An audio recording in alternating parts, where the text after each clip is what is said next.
Unang-una, kailangan mong maintindihan na God is not under our power. We are under God's power. Hindi ko muna nalangin tayo, paghingi mo, agad-agad may obligasyang bigyan kanya agad. Although, nagaganap yun, na pagkakailangan mo na, ibibigay sa'yo ng Diyos. Pero kung halimbawa, hindi binibigay sa'yo, mag-iisip ka sa Biblia. Ba't kaya hindi binibigay? Maraming dahilan. Isang dahilan, hindi pa panahon. No, isang dahilan yon. Basahin natin ang 6:2, ikalawang Korinto.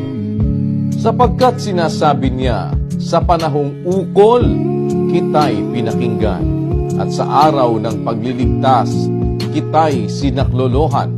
Sabi ng Diyos dapat maintindihan natin ng Diyos Minsan di natin iniintindi ang Diyos Sabi ng Diyos, sinasabi niya, ang Diyos ang may sabi, sa panahong ukol kita'y pinakinggan.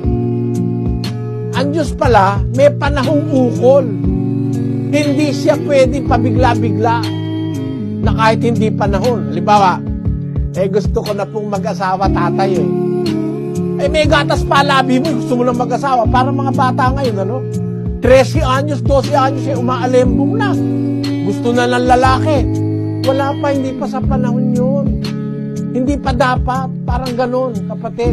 Ikaw man, ang anak mo, sabi, nanay, mahal ko po si Fred. Nonoy, sige na, payagan nyo na ako. Nonoy, mahal ko po si Fred. Alam mo namang hindi pa panahong ukol. Papayag ka ba? Basahin natin ang unang Korinto 7, versikulo 36. Ngunit kung iniisip ng sino mang lalaki na hindi siya gumagawa ng marapat sa kanyang anak na dalaga, kung ito'y sumapit na sa kanyang katamtamang gulang, at kung kailangan ay sundin niya ang kanyang maibigan, hindi siya nagkakasala.